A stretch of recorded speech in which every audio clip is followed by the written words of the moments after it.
अस्सलामुअलैकुम व्यूअर्स। इस खिड़की से हमेशा ही मैंने आपको अच्छा मौसम, बारिश और बादल ही दिखाए हैं, लेकिन आज आप देखिए कि किस कदर गर्मी हो रही है। कराची में 3 दिन से हीट वेव है, तो आज के व्लॉग में शेयर करती हूँ कि किस तरीके से इस गर्मी वाले दिन को हमने मज़ेदार बनाया। आज मुझे मिला था अर्जेंट ऑर्डर केक छोटी सिस्टर की तरफ से, उसकी बेटी की बर्थडे थी। तो जब भी ऑर्डर का केक आता है तो मैं एक दिन पहले इसको बेक करके रख लेती हूँ और सोक करके फ्रिज में रख देती हूँ ताकि बहुत ही चिल हो जाए अंदर तक। पर ये अर्जेंट वाला केक अभी बेक हुआ है, थोड़ा सा टाइम दिया है इसको मैंने ठंडा होने के लिए। फिर इसके पीसेस करके मैंने इसको असेंबल करना स्टार्ट कर दिया है। सोक कर रही हूँ उसको कंडेंस मिल्क के लिक्विड से, बहुत ही अच्छा टेस्ट आता है इससे। यहाँ पर जो मैंने ऊपर कवरिंग कर रही हूँ चॉकलेट से, इस गनाश की रेसिपी मैं कई बार दे चुकी हूँ, तो अभी भी मैं ऊपर आपको इसका लिंक दे देती हूँ। बहुत ही टेस्टी बनता है इससे ये। तो इसको अब मैं रखने वाली हूँ फ्रिज में, क्योंकि जितना चिल हो सकता है फाइनल कोटिंग से पहले उतना हो जाए। ये केक का आधा काम तो अब कंप्लीट हो चुका है। अब आते हैं दोपहर के खाने की तरफ कि उसमें क्या बनाएं। तो बड़ा मज़ेदार सा ये लौकी का रायता मैंने कल रात को बनाया था, इसके साथ रोटी बनाती हूँ, ये मैं दे देती हूँ हस्बैंड को। और बच्चों के लिए जो बनाने जा रही हूँ वो बहुत ही टेस्टी है, बहुत मज़ेदार है। ये है बेसन का चीला, या फिर इसको आप कह सकते हैं लिक्विड डो से बेसन का पराठा।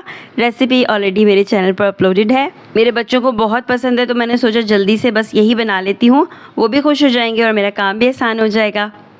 शाम का मेन्यू भी बड़ा मज़ेदार होने वाला है, क्योंकि बर्थडे पर हम भी इनवाइटेड हैं और बर्थडे के केक के साथ साथ एंजॉय करेंगे बारबेक्यू। ईद के दूसरे दिन भी हुआ था जब सारी सिस्टर्स इकट्ठा हुई थी, तो आज भी दोबारा से प्रोग्राम बन गया है कि बारबेक्यू किया जाएगा।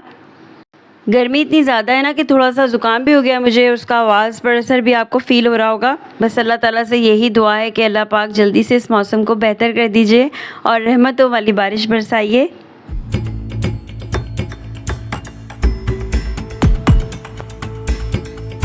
व्यूअर्स 2 घंटे के बाद ये केक निकाला है फ्रिज से, तो गनाश जो है वो अच्छी खासी सेटल हो चुकी है। इसको मैं दोबारा से शेप दे लेती हूँ, बिल्कुल इक्वल शेप दे लूँगी तो बहुत ही आसानी के साथ ऊपर वाली लेयर लग जाएगी जो मैं वाइट वाली क्रीम से लगाऊंगी।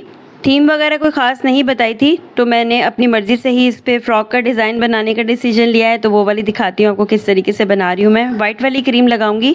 ये दोनों कॉम्बिनेशन मैंने पहले भी बताया है कि सब बहुत ज़्यादा पसंद करते हैं, नीचे चॉकलेट और ऊपर ये वाइट वाली क्रीम। इसकी भी मैं बेस बनाकर रेडी कर लूँगी, दोबारा से इसको फ्रिज में रखूँगी और उसके बाद जब मैं फाइनली रेडी हो जाऊँगी ना जाने के लिए, तो ऊपर वाली जो फ्रॉक है उसका डिज़ाइन बनाऊँगी।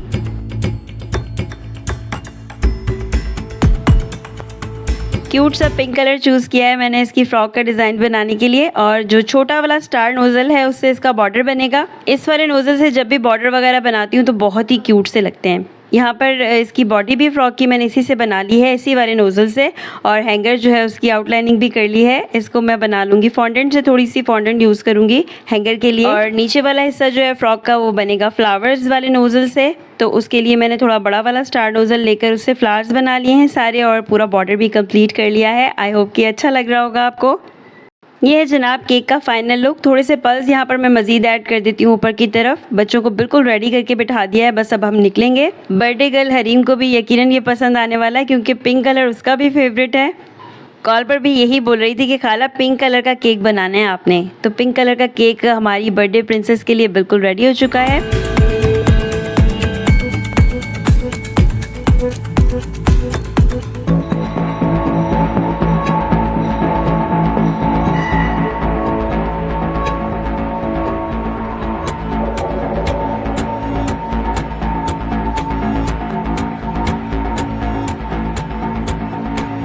केक कटिंग के बाद अब हो रहा है बारबेक्यू रेडी। बहुत ही मज़ेदार किस्म का मसाला लगा के रखा हुआ है भाभी ने ऑलरेडी। इसको चढ़ाते हैं सीखों पर और करते हैं इसको एंजॉय हम पराठों के साथ और कोल्ड ड्रिंक के साथ।